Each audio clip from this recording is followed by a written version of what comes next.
Hello everyone. I want again to welcome you back to another new lesson. Remember, we are discussing about the parts of speech, and in this lesson, I want us to talk about the pronouns. Remember, in the first module, we discussed about such examples of pronouns and how they are assigned. I want to encourage you that you go back to the first module video lessons and notes and read more about the pronouns. In this level, we are going to discuss pronouns in terms of its function. So the many examples we discussed in the first module will give us the necessary skills for interpretation. But let us know how these pronouns are used differently in different sentences or generally in interpretation. So we say that a pronoun is a word that is used in the place of a noun. So pronouns will always take positions of a noun. Remember, a noun in a sentence can either be in a subject or in an object position. So whenever it appears in either a subject or an object position in a sentence, the pronoun can still take the same position to replace the noun. Now, a pronoun, remember, is it's usually substituted for a specific noun. There are only specific nouns where a pronoun can take its position. Not all nouns can be substituted or replaced by a pronoun. Now, pronouns can be discussed in terms of types. We can say we have personal pronouns that can refer to a specific person or a thing. We also have what we refer to as possessive pronouns that indicates ownership of something, that this thing belongs to so and so. So I've said we have so far what we refer to as personal pronouns referring to a specific person or a thing, and we also have possessive pronouns that can indicate ownership, that something belongs to someone. We do also have what we refer to as reflexive pronouns. Remember, these ones are used to emphasize another noun or a pronoun. This ones puts more emphasis on either a noun or a pronoun, and they are referred to as reflexive pronouns. Another form of pronoun, of course, as a type, we have what we refer to as relative pronouns. We have relative pronouns, of course. These ones introduce a subordinate clause, and demonstrative pronouns identify or point to or refers to a noun. So we have discussed about 4 types of pronouns. We have said that pronouns can either be personal pronouns. We have what we refer to as possessive pronouns. We have reflexive pronouns, and lastly we have what we refer to as relative pronouns. So each of these type of pronouns plays a different role in a sentence. Each of them have their own specific roles in a sentence. Now I want us to take an example sentence that will help us to identify these pronouns either in any of the 4 types we have discussed. Remember,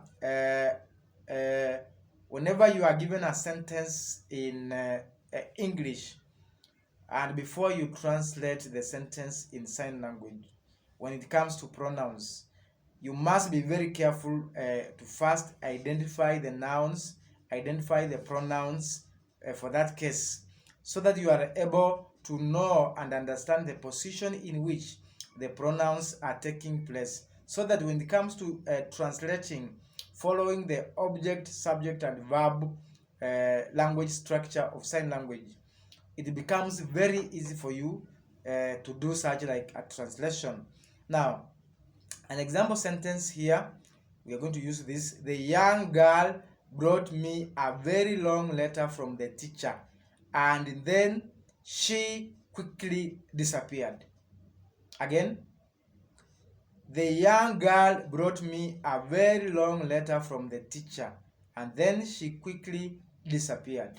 In this sentence, the pronouns are me, brought me. The word me is a pronoun.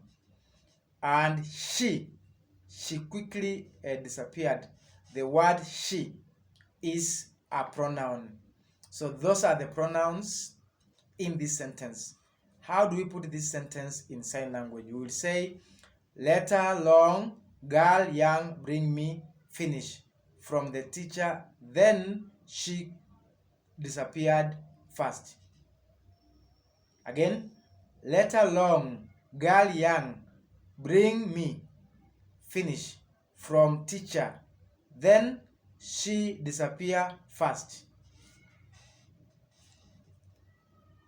That is it. So the word me and she is a pronoun. Remember that in sign language, pronouns are used to indicate either you can point at a person or a thing. So in sign language, I say that pronouns are indicated by pointing. You point. You can either point at a thing or a person or at a particular place. So you just point at a person or a thing. So if you can take an example sentence, we say, if two people are communicating in sign language, so you'll first refer to the person by name, either using his or her sign name or finger spelling the name. And then after that, you will refer to him by simply pointing at the position where that person is. You just point the position that that person is occupying. That one, you'll be using the pronouns the way they are supposed to be used. Remember that if he changes his position during conversation, you also change the pointing. If the person was here, you are pointing like this, so the position will change depending on which position the person is occupying. And remember that this linguistic process of pointing or being able to give positions to pronouns or nouns in communication or in a sentence or generally in interpretation, this type of linguistic is referred to as localization. So localization is the skill of giving people positions and pointing at the position instead of continue referring to the person by name. You just point. Or when you change your position, you're able to change your position. For example, I am the one talking to him, so I talk to him like this, facing this side.